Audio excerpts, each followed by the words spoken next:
What is this, Theresa? You started ahead of me. Would you like me to read the story? Or are you going to read the story yourself? Oh, you want me to read it? Because I do better narrations. Okay, here we go. Tonight's story is Aladdin. Just the most minion genie of the lamp. Once in a faraway land there was a boy who lived in the streets, a girl who lived in a palace, and a genie who lived in a lamp. The boy was Aladdin. Aladdin was a handsome young thief who took only what he needed to survive. Often, Aladdin gave away the food he took to people even hungrier than he was. But he knew that one day life would be better. Just you wait, Abu, he told his pet monkey. Aladdin had no way of knowing that far in the desert, a magical cave full of treasure was waiting just for him. Meanwhile, in the Sultan's palace, time was running out for Princess Jasmine.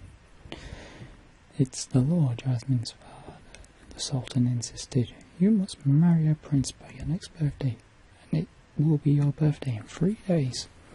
But Jasmine did not love the prince her father had chosen for her, so she ran away from home. The world outside the palace walls was strange and scary. Jasmine did not even know that ordinary people had to pay for things. She found out through when she took an apple from a fruit stand and gave it to the hungry child. Aladdin appeared in time to rescue Jasmine from the angry fruit merchants. Forgive my poor sister. She didn't mean to steal. She's a little crazy in the head, Aladdin explained. Later, Jasmine told her new friend why she had run away. That's awful, Aladdin agreed when he heard about the forced marriage.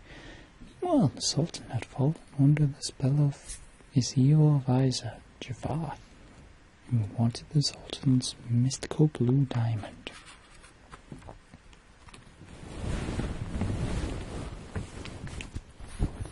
Jafar wanted a magical lamp from the Cave of Wonders.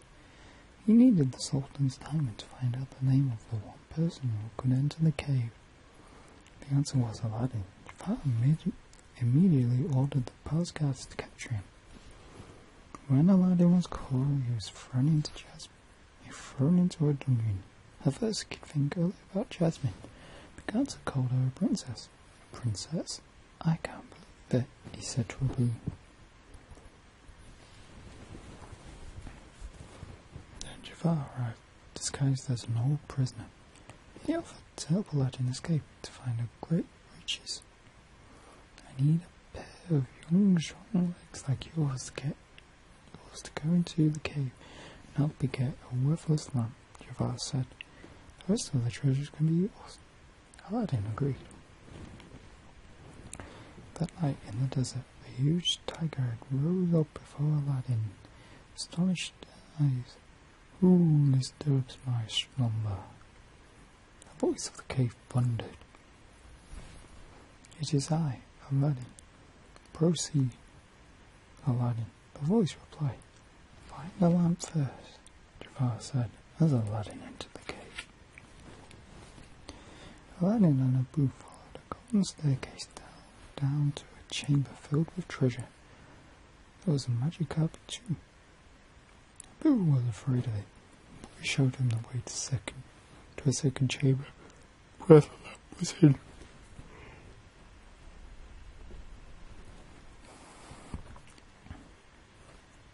Then Abu, who could never resist shiny things, grabbed a ruby. The cave trembled. Abu had touched the forbidden treasure. Now you'll be never again seeing the light of day, the huge voice roared. The cave began to filled with molten lava.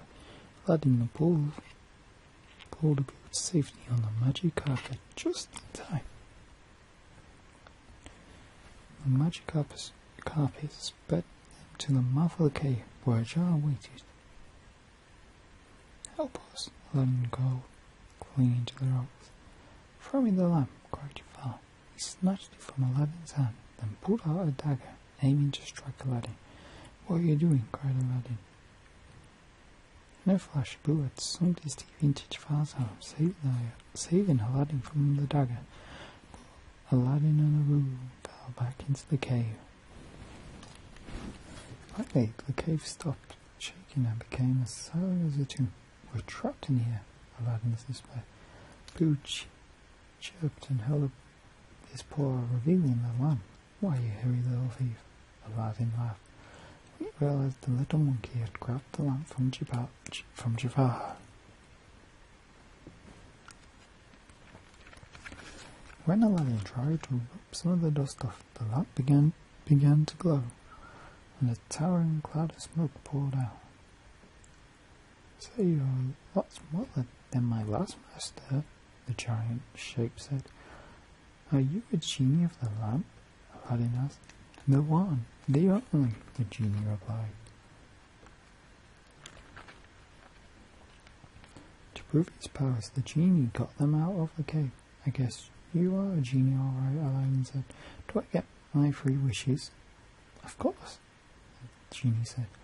Aladdin followed the princess. "I wish to be a prince," he declared. The next instant, the people of the city were surprised to see an unknown handsome prince, dressed in shining silks, riding atop an elephant towards the palace. "Prince Ali Abawa," the prince guards announced as Aladdin flew in on his magic carpet. "Your Majesty, I have journeyed from afar to see your daughter's hand in marriage," Aladdin said to the astonished Sultan. That night, Aladdin took Jasmine for a ride on the magic carpet. That's when she discovered he was the same kind of man she had met in the marketplace. Before the ride was over, she knew he was the other one she wanted to marry. Further, Jafar plotted against Aladdin. He had already decided to marry the princess himself. "I must get rid of that intruder before he spoils my plan." He vowed so. Later that night, Aladdin found himself bound, gagged, and then was thrown from a cliff into the sea.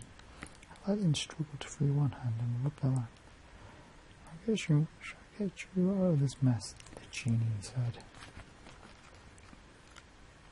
In the palace, Genie told his father she wanted to marry Prince Ali, but Jafar had cast another spell on the Sultan. "You are right, Jafar," the Sultan groaned. Fortunately, Aladdin arrived and broke the spell. Jafar fled, but not before glimpsing the lamp hidden in Aladdin's robe. That night, he sent his cargo to steal the lamp from Aladdin's room.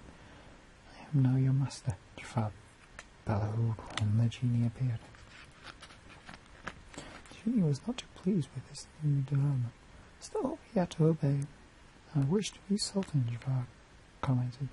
Soon, however, being Sultan was not enough. "I want to be the most powerful sorcerer in the world," Jafar said.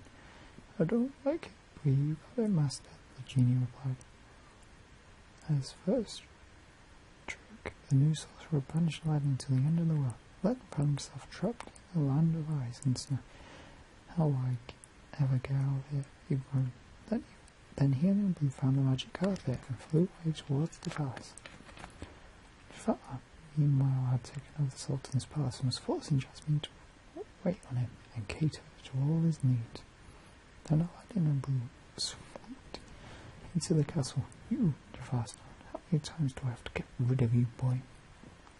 The sorcerer engulfed the room in flames. "Are you afraid to fight me, you coward snake?" yelled Aladdin. "A snake am I," said Jafar. So be it. Instantly, Jafar turned himself into a huge cobra. "Did you think you've dealt with the most powerful sorcerer on earth?" The cobra hissed, preparing to strike. Aladdin fought quickly. The genie had has more power than you ever have, Jafar, he said. You're right, Jafar said. He seized him out and rubbed it. Genie, my third wish is to be a genie.